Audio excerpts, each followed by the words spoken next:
All right, welcome back, everybody, to another edition of the Rural Report. I am your Rural 2IC, and today we have a special guest. Special guest, they can't see your face, but it is none other than Southern Tier Prepper. How are you? Good. Glad to be here. I am so excited. I have a ton of questions. It seems like everybody had a question, for you, for me to ask. So I hope you're ready. Absolutely.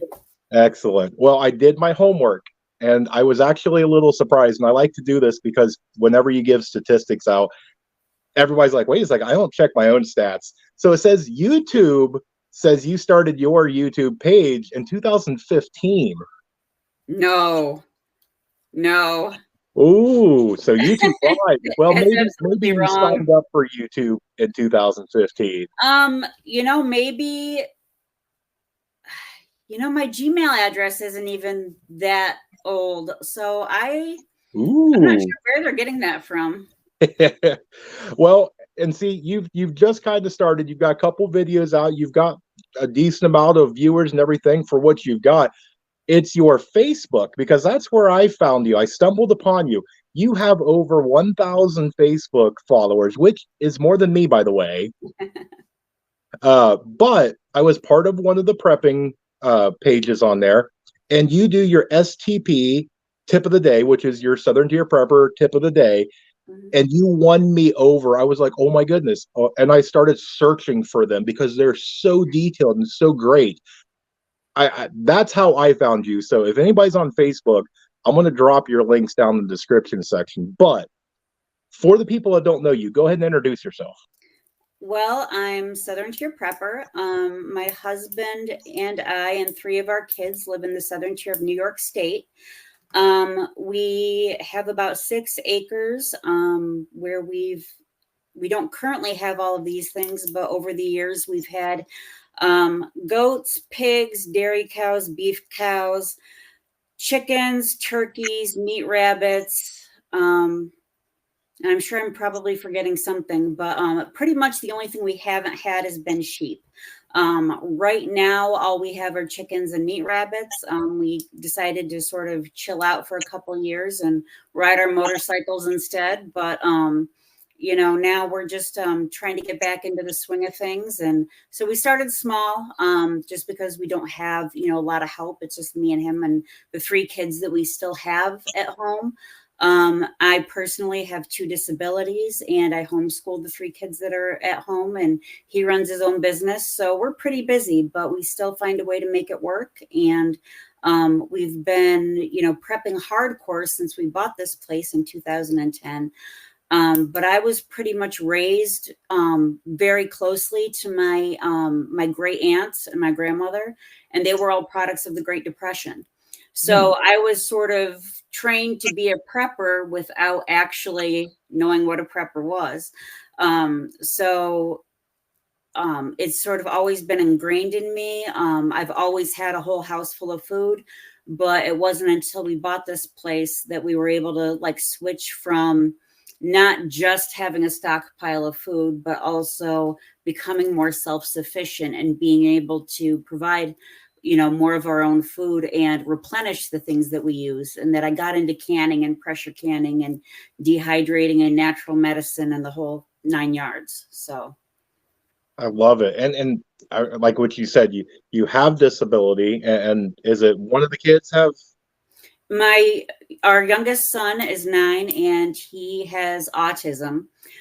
Started out as a severe case, but through some natural detoxing things and therapies, we've been able to get him to where he's very verbal and high functioning. So Very good, very good. Well, and that's prepping is already hard enough, and with this being a channel for the new preppers, it's really overwhelming to jump into something new.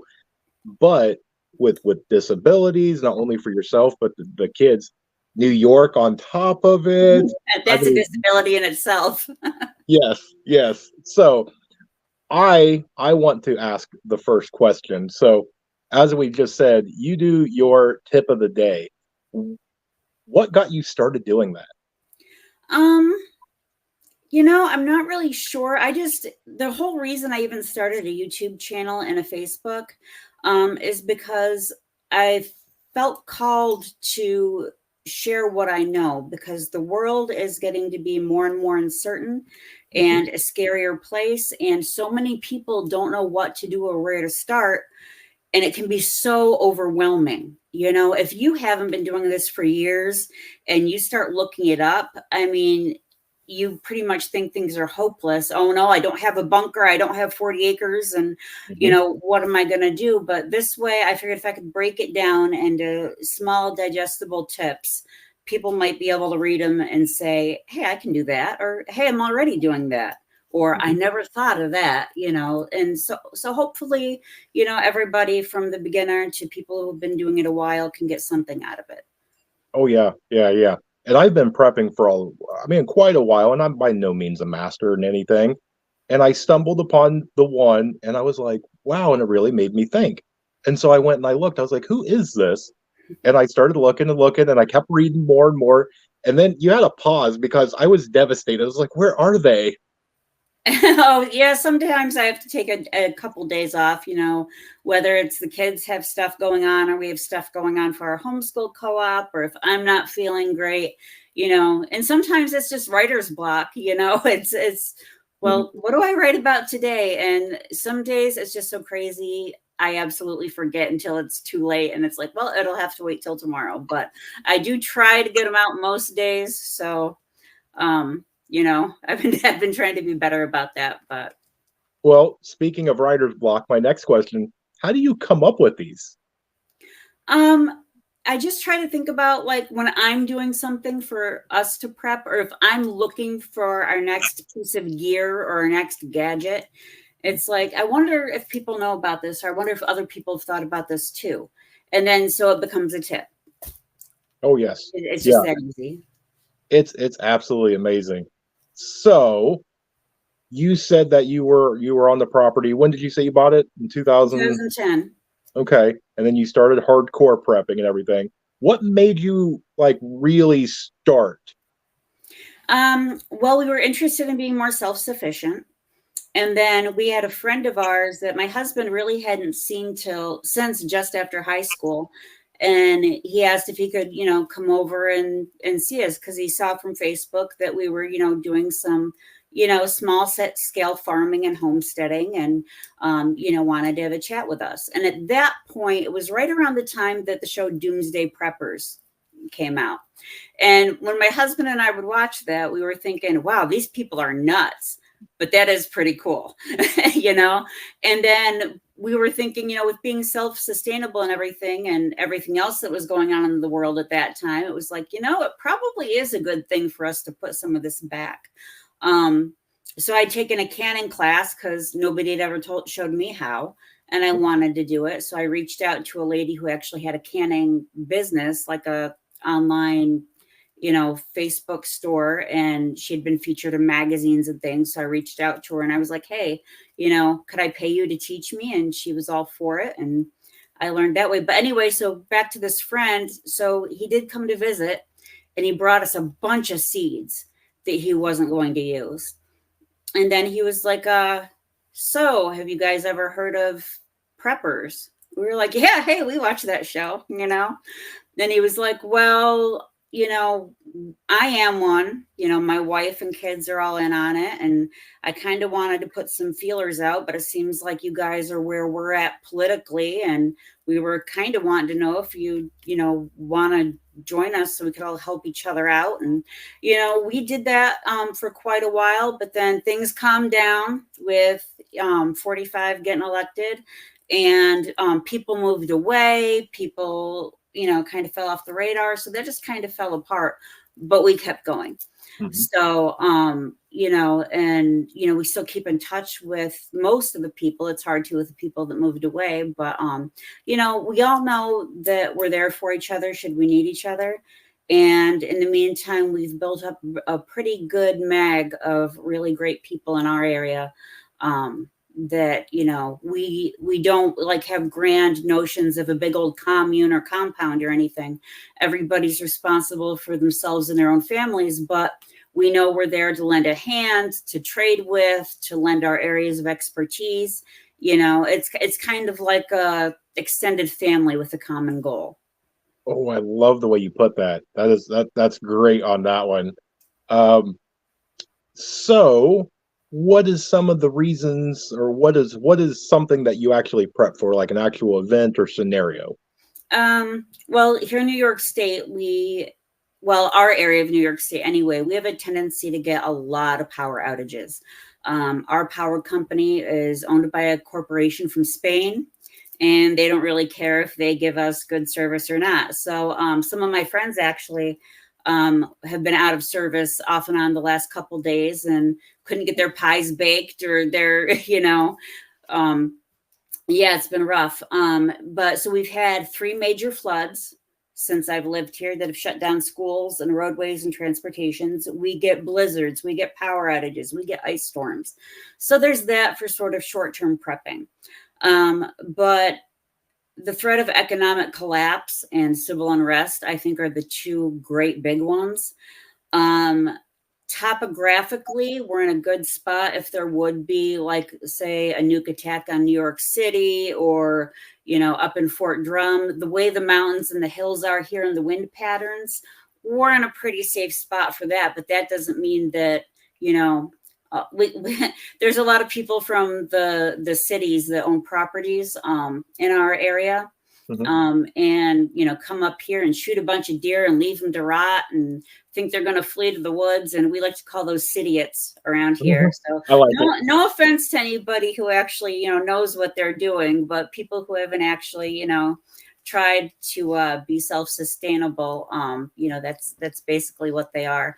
So, and with that, with you getting people coming in from the outside, you get more chances for civil unrest and conflicts and things like that. So it's just a good idea to be ready for everything. Oh, I like it. Yeah. And it's one of those, it seems like everybody I've interviewed so far has that really basic, you prep for an outage, or you prep for some weather, things like that.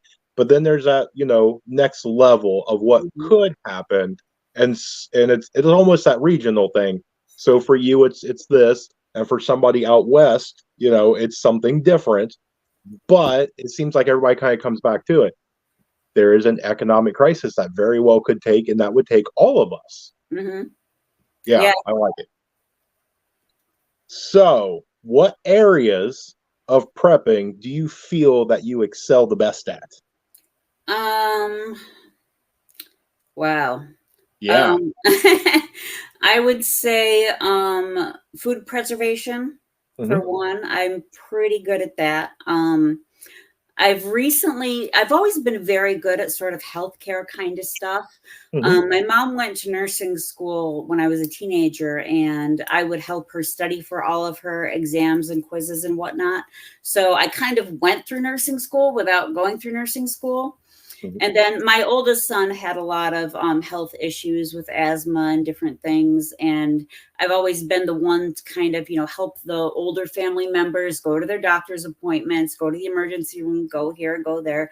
And plus, with my own experiences, I have a really good feel for diagnostics or treating things at home or treating things alternatively when you can't get to a hospital.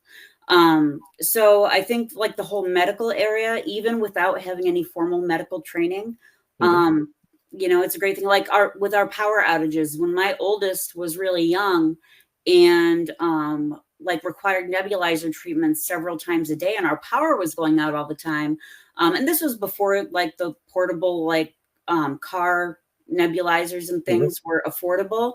I was driving around all the time with a 20-pound cylinder of compressed breathing air and the nebulizer tubing and his meds, just knowing that I could use that as a nebulizer in a pinch with no power needed. And it's like that kind of stuff that I'm always thinking about. Like, what can I do to replace this when there isn't a healthcare system, when there is no power, when there is no grocery store? Hmm. And So I I think that, go go ahead. ahead. Well, I was going to say, I think the whole long-term prepper mindset Hmm. is everything that you touch throughout a day, a week, a month, everything that you're using. Okay, can I live without this? Or if I can't, how can I replace this without going to the store, or how can I make this myself? So in the last year and a half, I've gotten into like a lot of foraging and natural medicine. And I grew 2 medicine gardens this year that actually overproduced and blew me away. I have stuff, that I haven't strained yet that I really need to get to. So I would say food and medical are probably my 2 strongest areas. I love it. And what you were saying there before I interrupt you, I apologize. Uh, when you see some of these people that they start coming around, we're like, there is something going on. Maybe I need to do something about it. And then they have some sort of a disability themselves or in the family, or there's a mobility issue or something like that. They go, well, it just can't be done. It's impossible. I'm done. I'm going, no, it's out there, and there's people that can help you. And Hmm. that's why I was like, I've got to get you. So that brings me into a couple of these viewer questions. Are you ready? Yep. All right. I want to leave names out because a lot of them ask me to kind of leave it that way. So, question one: what is the best to prep for a child with food sensory issues? With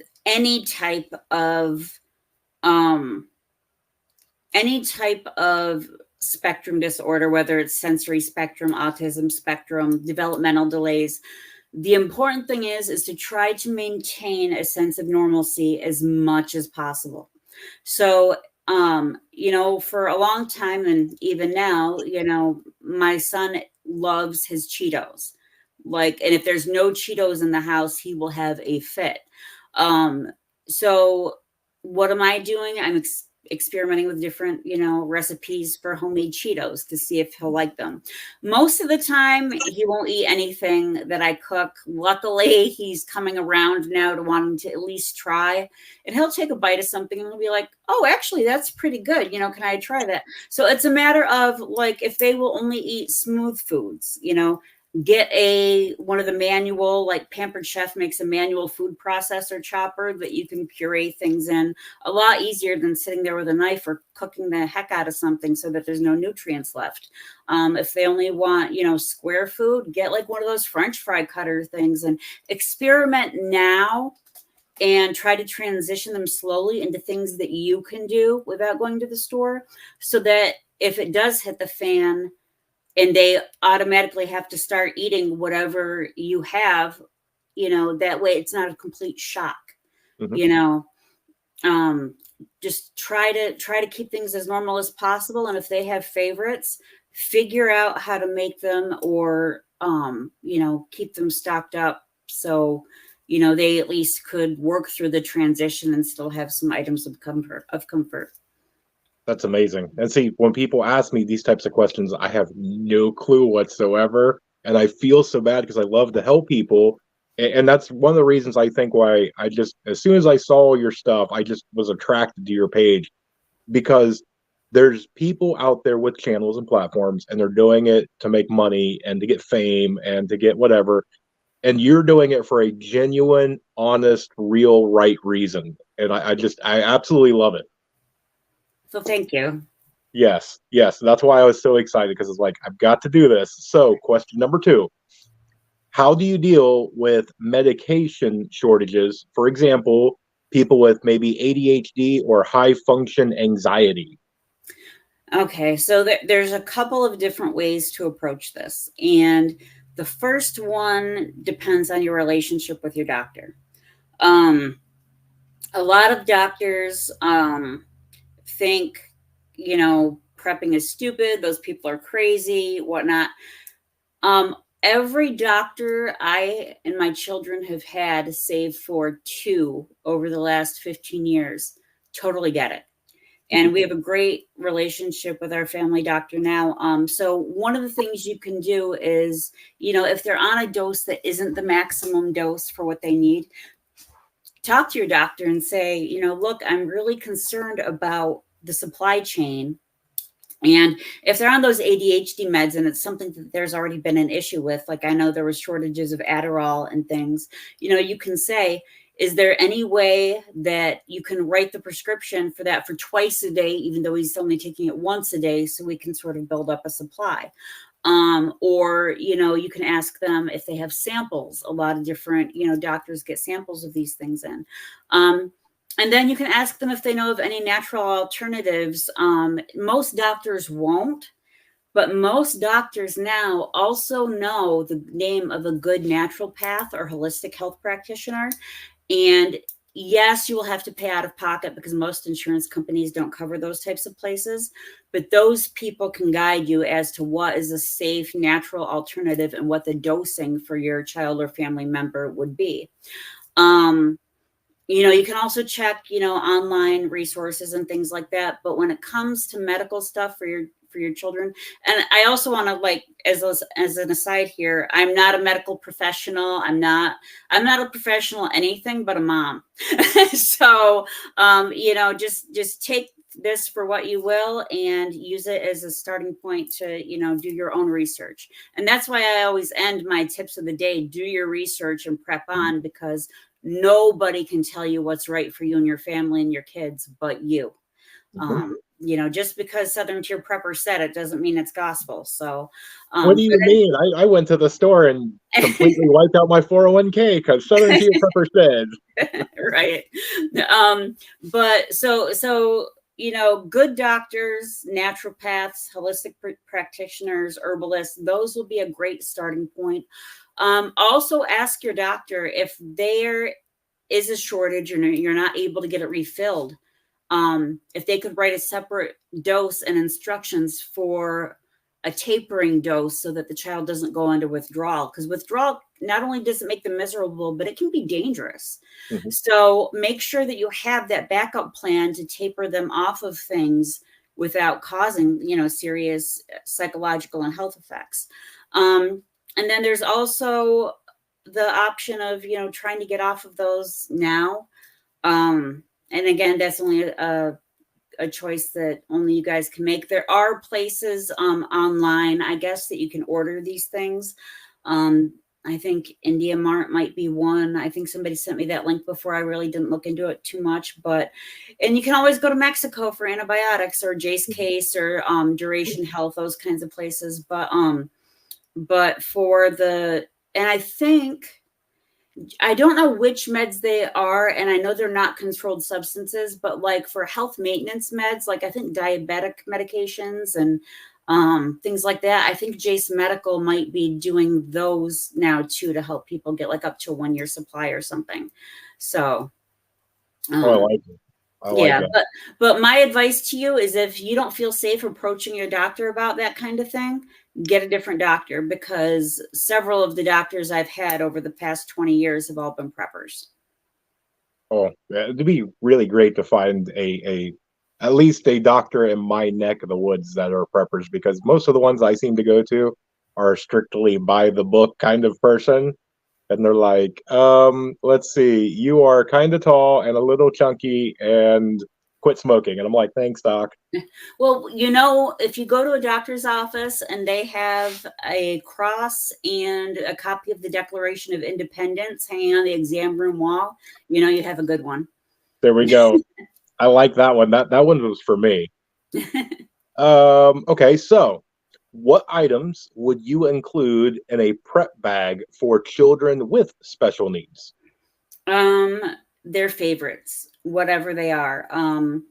I would do a couple of solar chargers. If it's a go bag, definitely a couple of solar chargers and cords. Um, uh, Whatever their favorite device is, preloaded with things that don't require the internet that they're still used to. Their favorite snacks, their favorite toy, even if it's like a duplicate of one that they've had, or you can just throw their favorite, in with it when you're heading out. But of course, if it's a house fire and that gets lost, that could be a major issue. So I'm all about redundancy and duplicates, Mhm. especially with how cheaply everything is made now. And their meds, obviously, and whatever it's going to take to keep that child comfortable. And then if they're into a certain type of something, hide away a little new one in there that's like a little surprise for them. Like if they're into fidget toys or something, grab one of those. If they're into the little plushies or squishies, get one that they don't have and you're not going to get them, and hide it away in that bag. So, when there's a real big meltdown or something as scary is happening, you can sort of pull that little trick out of your hat and, have something to sort of um, be a good distraction. I like it. And actually, I forget who it was, but they told something similar to the lines of as your child gets older, they have a fidget toy or something like that, and it's still good. Hold on to some of those, because if something hits the fan and that person was not prepared and they have a child, you can make that child's day. Mm-hmm. And that goes along with like a lot of what firefighters do and police officers do with keeping some stuffed animals, in the fire truck or in the trunk of the police car. So when a child has a traumatic experience, they have that item of comfort or that new toy to sort of take their mind off of, the trauma that they've just experienced. Yes, yeah. And I've always told people, one of the biggest things that you should pack first, if you have a bug out bag or an inch bag or something like that, is to pack something for yourself, because you're going to go through a traumatic event if you're going to bug out, and it Mm-hmm. might just be a personal one, it might be a house fire. To have that memento that is a family heirloom or something that means a lot to you is the same thing as a kid's favorite toy. Mm-hmm. Absolutely. Let's see. I've got a ton of questions. I'm just going down through. I'm all Sure. excited about this. What are some of the difficulties of prepping as a person with disabilities or having somebody else in the family or group that has special needs? Um, so for myself, it's a lot of having more want to than can do. I have a lot of big ideas and a lot of like things in my head that I would love to do with our place. But when it comes down to it, I just don't have the strength or the ability, the physical ability to do a lot of those things. So a lot of that would fall on my husband. And I mean, that poor guy breaks his back every day to make sure that, we have everything that we need. So, I need to make sure that I remember that I don't have to do it all. Mhm. And it's like in different increments, we pretty much have done it all. Like, we had our own dairy cows, so we used to do our own dairying and all that stuff. So I think reining my want to and with my can do is the hardest thing for me. And, sometimes accepting help or asking for help is hard, but I need to get better at that. And it's easy for me to tell other people, well, if this is what it's going to take for you to get prepared, don't be afraid to ask. But here I am, being like, well, I've been doing this a long time and I should be able to do this myself. I shouldn't, ask, or I can't ask. But so not being afraid to reach out for help or ask for assistance where you need to, but also just because you can't do something to the full effect of what you would want to do, think about little ways that you can kind of do something similar, but maybe not to that extent. Or better yet, try to find something or someone that you can trade goods or services or training with for something that you can do. Because, there's people out there that can, bake sourdough bread, 24/7, and it looks like something that comes out of, Better Homes and Gardens. I've never even tried it just because I joined a couple of groups and I'm looking at all these failures and I'm like, no, I don't think so. I'll just stick with my with my regular, my tried and true bread recipes. Um, so yeah, I think asking for help, and then prepping for family members, and if they're not your own children and they're, say, elderly people in the family, Mhm. if they're not on board 100% with prepping, or if the other members of the family that are sort of responsible or have influence over them are on board with prepping, um, it's a little more difficult. My mom wasn't always on board. She's obviously older, and she has, diabetes and some other health issues too. And for a long time, she was just, go with the flow. I can go to the grocery store whenever I want, blah, blah, blah. But then when there were issues with some of her medications that they couldn't get, some issues with my stepdad's medications they couldn't get, um, their social security wasn't going as far as it used to. And then she's seeing all these world events happen that I told her were going to happen. Now she's coming around. And, she'll say, hey, when you place another Sam's order, can you throw in another 50-pound bag of rice for me? It's, I like to point out to the ones that aren't on board, not in a condescending way, but when something happens or they can't find something at the store or the price has gone up, Mm-hmm. I'll be like, well, I'm glad I have that in the pantry. We've got plenty of it. I don't have to buy it for a while. So, and stuff like that, eventually, hopefully it'll click. And then there's people that you won't even be ever able to get through to.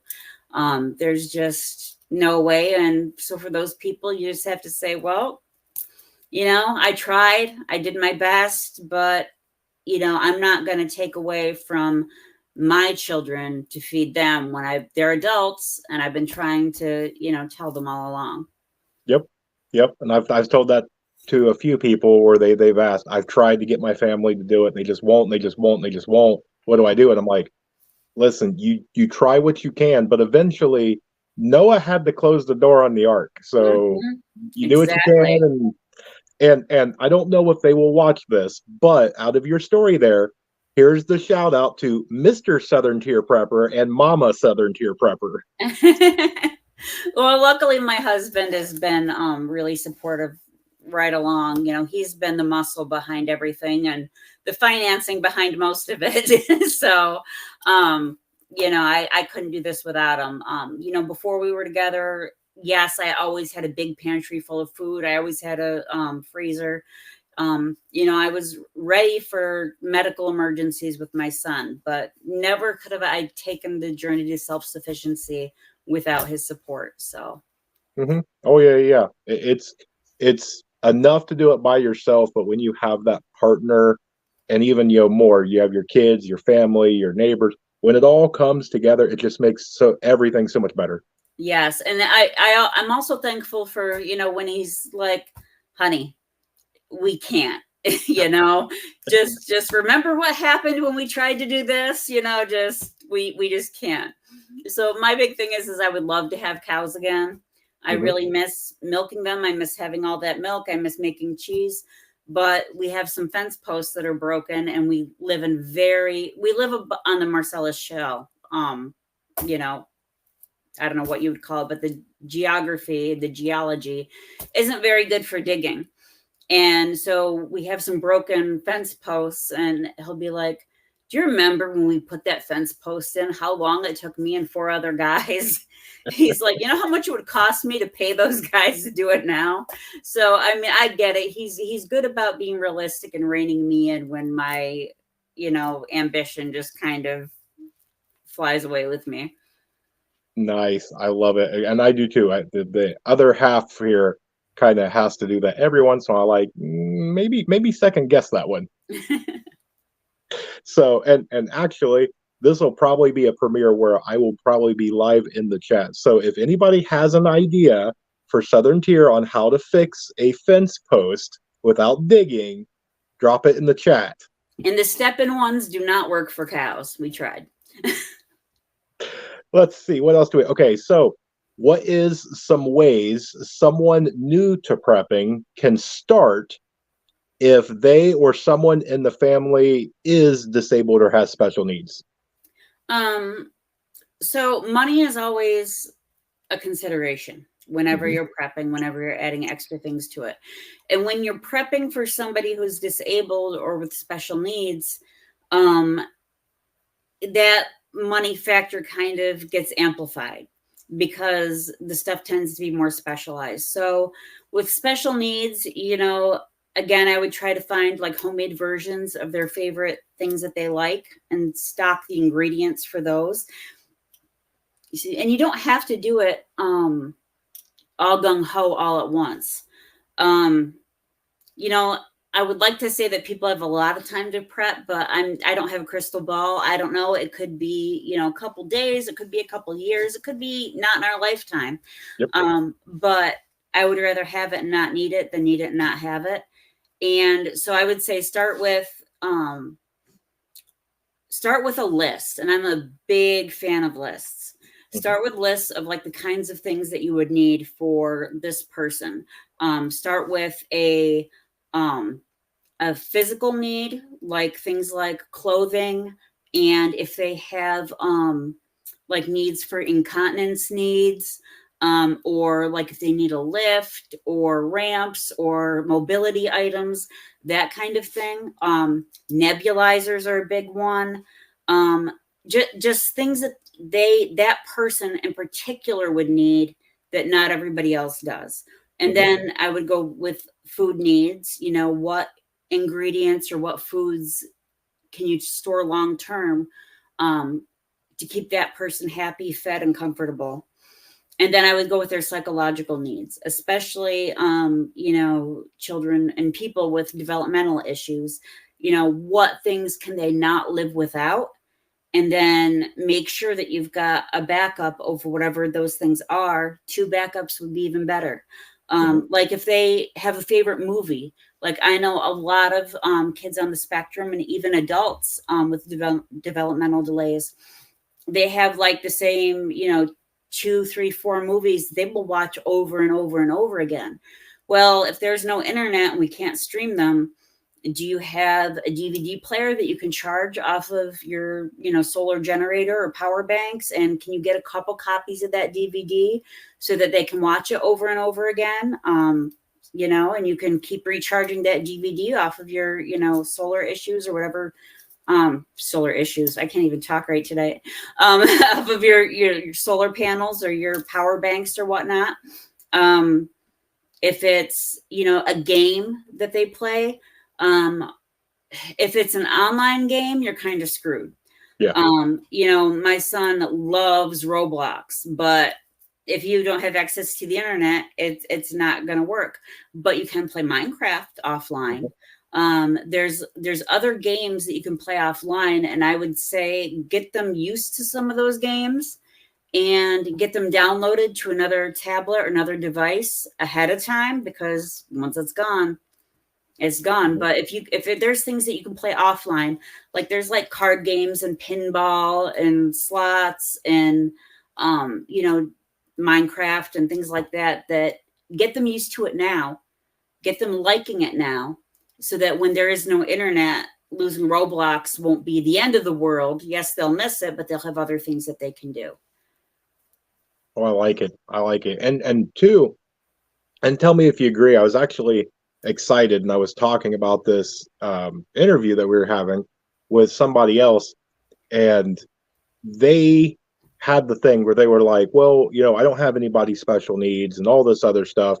And then the more we started talking, they was like, well, you know what? It's anything besides, it doesn't have to necessarily be like a mental disability or anything like that. Having somebody, like, if somebody that's like missing an arm, if you watch how they do their day to day, if something happens in SHTF, we take this for granted. So take and go one day and put your arm behind your back and get dressed, eat, go to the bathroom, and see how difficult it is. And so to take and get involved with, children or elderly or whatever, it gives you that situation that if something happens to you, or if you come in contact with somebody, that you don't panic. You're prepared for it. Absolutely. Couldn't agree more. Let's see. What is something that you can tell preppers to learn about so that they know how to appropriately interact with somebody that has special needs during SHTF? I thought about this a lot because obviously being a special needs mom, I've thought about like what people will think about if my son's having a meltdown during a hard time.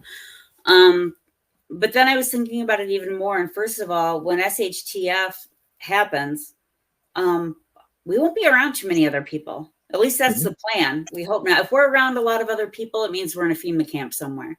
Probably. So there's that. But I would say just make sure that even if you don't know the person and you may not have the patience for what might be happening, just keep in mind that that could be your family member, your child, and that they're loved, and that that person may be the only reason that these other people that could be helping you out may have for going on and for living. So you just treat them like a human, and if you're not sure how to interact with them, ask their parents, because I would rather somebody ask me what is the best way to talk to my son or to interact with my son, rather than to either ignore him completely and pretend he doesn't exist, or be, interact with him in a way that's going to upset him or trigger him in some way. Mhm. So if you're not sure, just ask, and parents will appreciate that. And just remember that they're human and they're loved. Yeah, absolutely. And I've been trying to push too. You get that contact. So if I'm out, SHTF happens, and I'm tromping through the woods and I come across your place, and we interact and all that. For me to have something to the notion to where I go, okay, I get it. Something's here. I need to ask. I need to figure it out, and all that. But you're going to have people that function what you would consider normal, and the medication is going to be gone. So these people are good for 20 years or whatever, and all of a sudden their medication runs out.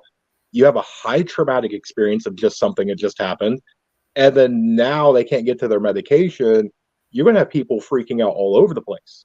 Right. And that's one of the things that's getting me more into the natural medicine, is because luckily my son's not on hardly anything.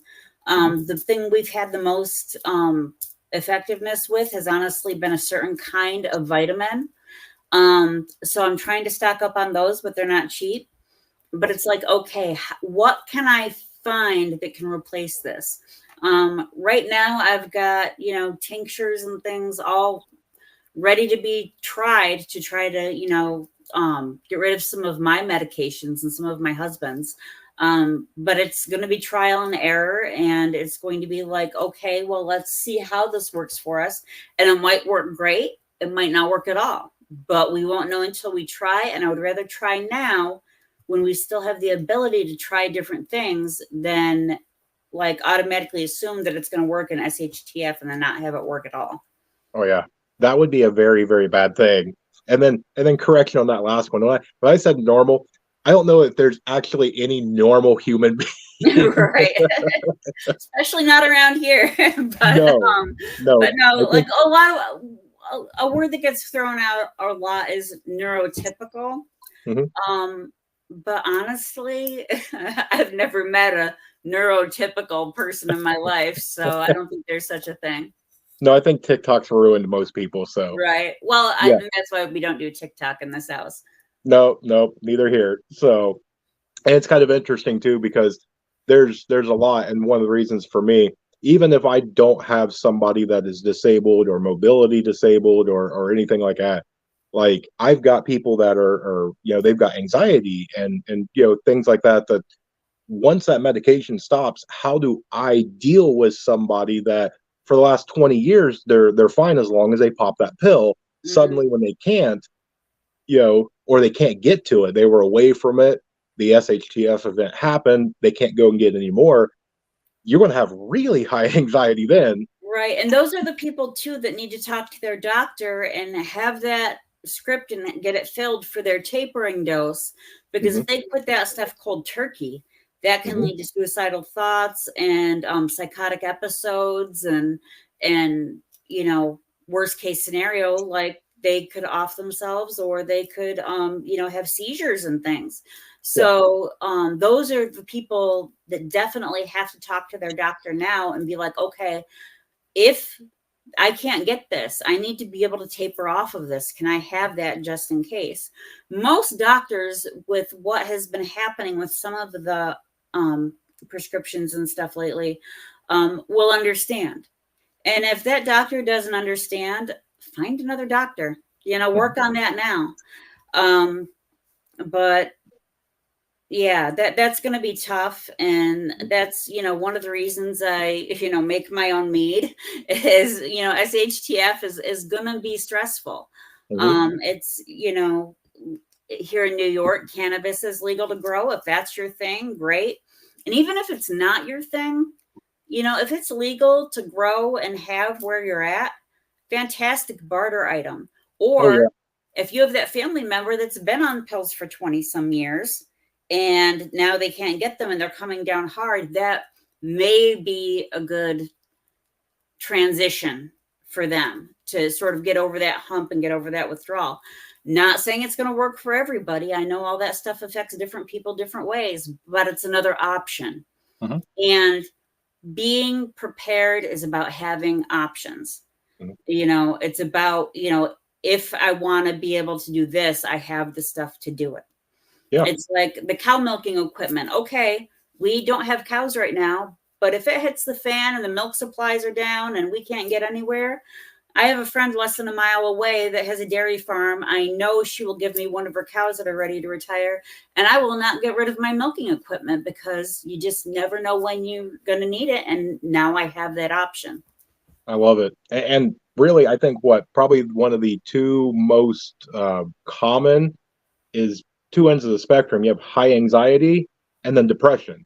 And I can Hmm. only imagine you have some sort of whatever, let's say EMP, and you can't get to your depression, anti-depression meds. You're already going to be depressed. I mean, I'll be depressed. Yeah. I mean, even without having those issues, when if the grid is down and it's down for a long time, your the morale is just going to be it's not going to exist for people who aren't ready Oh yeah. now. And then you're going to see people's for people who are ready, it's not going to be as bad, but you're going to see people's hygiene lack. You're going to see the people who get depressed will probably sit home, do nothing, and wither away, wait for the government to save them, and it's not going to happen. Nope. The people who have anxiety and aren't prepared will probably go looking from house to house for the stuff that they need that you might have. Hmm. And I've had friends be like, "Well, if anything, happens, I'm coming to your house." No, you're not. I'm sorry. I'm always carrying. If you're not in this with me now, don't Yep. think that you're going to, be just coming over here out of the blue. Yeah, yeah. You've got to put in the effort in order to take from, at the end result. So Absolutely.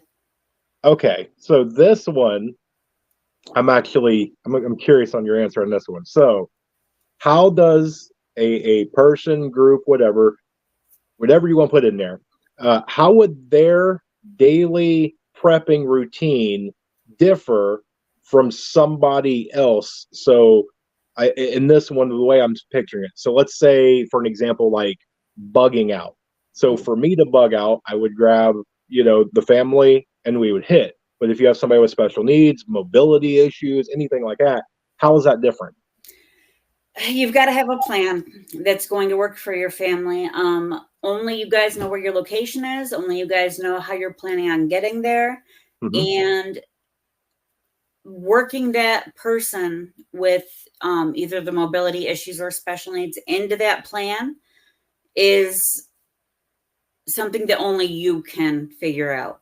Hmm. Again, I'm a big fan of lists. So, like, I have several lists, in my binder and in my phone. Okay, if we have to leave, this is everything we have to take. Um, Run through that a couple times with Yes. your person.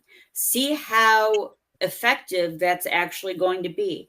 Even if you don't get all the way up to the place that you're going, just getting in the car and driving a little ways out. With my son being as high functioning as he gets it. He knows that, mommy and daddy are preppers, and, the reason we have this stuff and do these things is so that if there's, an emergency or there's no more electricity, that we'll be okay. Unless you live in the city or the suburbs, like if you're able to live in at least a semi-rural area or a small town, bugging out should be your last resort. Mm-hmm. However, if you're on public sewer systems, bugging out is going to have to be a clear-cut plan, because once those start backing up, you're not going to be able to save yourself or your preps or anything you've got unless there's a way people know of to like shut off the valve to the main sewer issues, but that doesn't stop it from backing up into every house around you that Mm-hmm. that doesn't know how to do that. So I think in an extended grid down situation, once the sewers start to back up, and I think Jacksonville, Mississippi had an issue with this a year or two ago. The sanitary conditions and the disease that's going to spread, you're going to have to get the heck out of there. So if you're anywhere on a septic, bugging in should be, your first plan, and bugging out should be the absolute last resort. If you are in the public sewer system, you better have a good bug out plan. Mm-hmm. Mm-hmm. And I have one friend that we talk online, and her son has special needs, and she's asked me a few times because she's like, if we have to bug out, I don't know how to instill without because it's going to be a panic time for her. How to do a sense of urgency for him. He takes his time because that's the way the routine is. Mm-hmm. So if she goes, oh no, I got to grab a bag, we got to run. He's just going to mosey along at his pace. She goes, I don't know how to deal with that. Try to make it a game or make it a race. Invent a game and take his lead on what kind of game he wants it to be. It could be a hopping game, it could be a jumping game, it could be a pick these things up as fast as you can out to the car kind of game. Figure out what's going to work for him. There's going to be some way, and it might take 1,000 chances to or 1,000 tries to figure out what that is. But on the 1,001st one, you're going to figure it out, and then it's going to work. So it's just trial and error.